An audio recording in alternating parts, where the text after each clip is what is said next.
தந்தை மகன் தூய ஆவியாரின் பெயராலே ஆமேன்.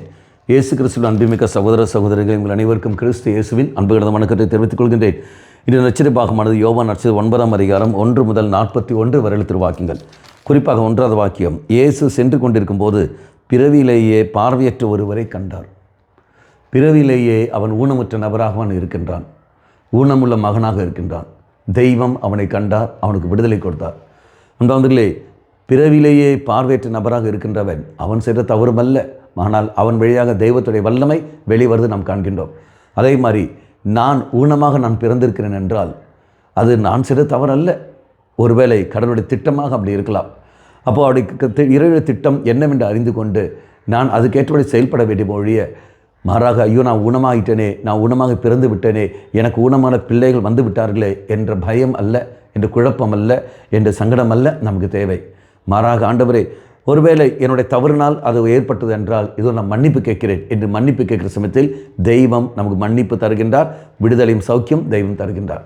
ஒருவேளை என்னை அறியாமலே நடக்கிறது, என்னை மீறி அது நடக்குது என்றால் அப்படியும் நான் நல்ல காரியம் செய்த போதிலும் எந்த தவறு எனக்கு தெரிஞ்சு எதுவும் செய்யவில்லை, இருந்த போதிலும் இதோ நான் ஊனமாக இருக்கின்றேன், நான் பெற்றெடுத்த பிள்ளைகளும் ஊனமாக இருக்கிறார்கள் என்று சொல்கிற சமயத்தில் வருத்தமல்ல நமக்கு தேவை. மாறாக இதன் வழியாக ஏதோ ஒரு நன்மை நீ தரப்போகின்றீர் ஆண்டவரே, அந்த நன்மைக்காக இப்போது நான் உனக்கு நன்றி செலுத்துகிறேன்.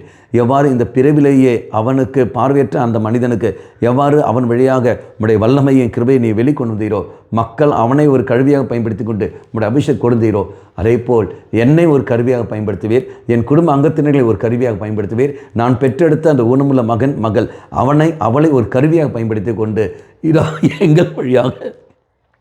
எங்கள் வழியாக உம்முடைய வல்லமையை நீ பொழிய கொண்டு வருகின்றே, உம்முடைய வல்லமையையும் அபிஷேகத்தையும் நீ விலை கொண்டு வருகிறே, நாங்கள் உமக்கு நன்றி செலுத்துகிறோம் சொல்லிக்கொண்டு நாம் நன்றி சொல்வோமே ஒழிய, நன்றி சொல்ல வேண்டுமே ஒழிய ஐயோ வேண்டாம் ஆண்டவரே என்பதல்ல. அப்போ இறைச்சல் மன்றாடுவோம்.